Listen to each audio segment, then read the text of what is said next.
No recuerdo con claridad cuándo me construyeron, pero rondaba el año 1000, o quizá fue antes.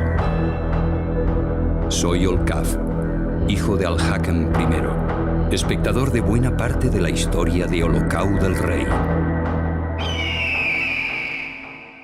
Nací para vigilar y defender, en una tierra de frontera agitada por las reyertas entre los señores de la guerra. Manos de artesanos musulmanes me construyeron en el Puig con técnicas milenarias.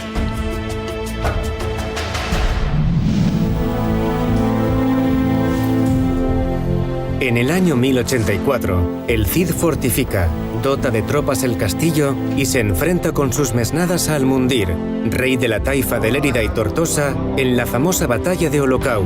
A los ejércitos de la nobleza se sumaron las grandes órdenes militares.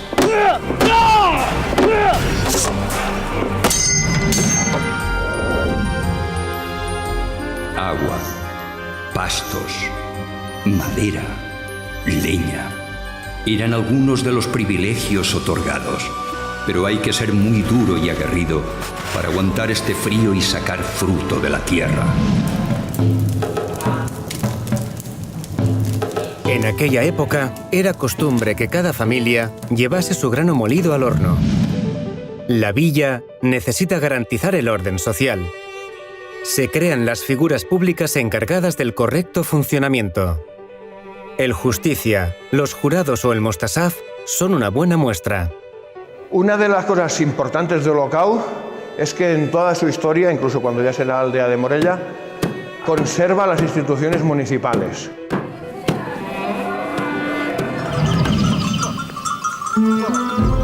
La ganadería siempre ha sido uno de los motores económicos de la comarca. El comercio de la lana y los derivados de las ovejas generaban considerables ingresos. Se aproximaban tiempos oscuros. Incluso los inviernos me parecían más crudos. En 1348 llegó a España desde ultramar la primera oleada de la peste negra y la comarca dels Ports no sería una excepción. Ayuda, por favor. Ayuda. Ayuda. Ayuda. Ayuda. Se construyeron ermitas como las de San Blas, San Roque, María Magdalena o la Virgen de la Naranja.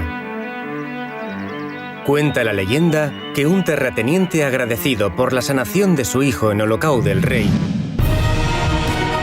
Yo estaba deshecho, dolorido. Dejé de ser castillo para convertirme en ruina.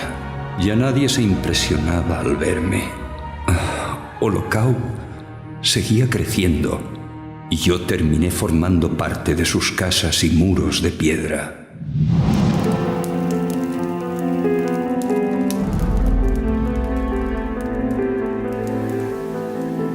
En la mazmorra, la incomunicación con el mundo exterior era casi total. A merced de los carceleros, apenas una brizna de luz, a veces les daba esperanza para seguir viviendo.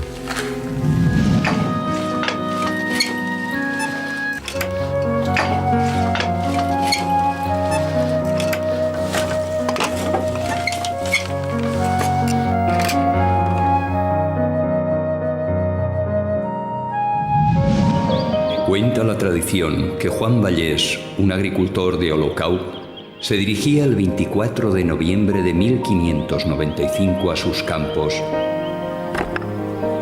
cuando se encontró con la misteriosa figura de un hombre vestido con una túnica blanca, rosario de cuentas. La Torre Félix, Torre de la Fruta, la Masía del Arco, Torre Algares o la Masía del Puente Vallés son buenos ejemplos de esta arquitectura rural.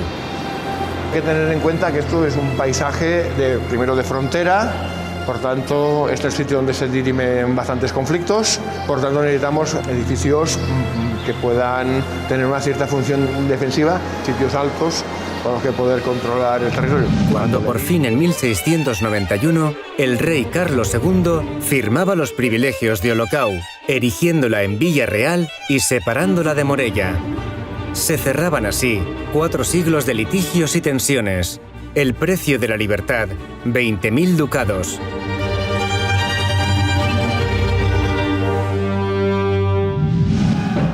Nos vimos envueltos en un conflicto que nos llevó a un cambio radical en nuestras leyes y modo de gobierno.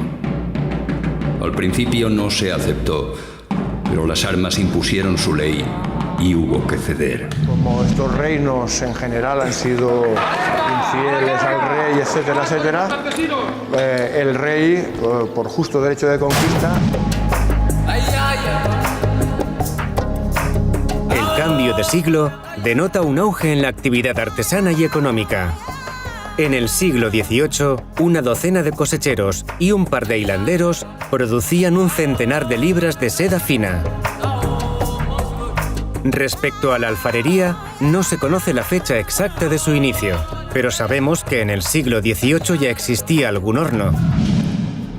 Algunos de nuestros vecinos son reclutados para combatir.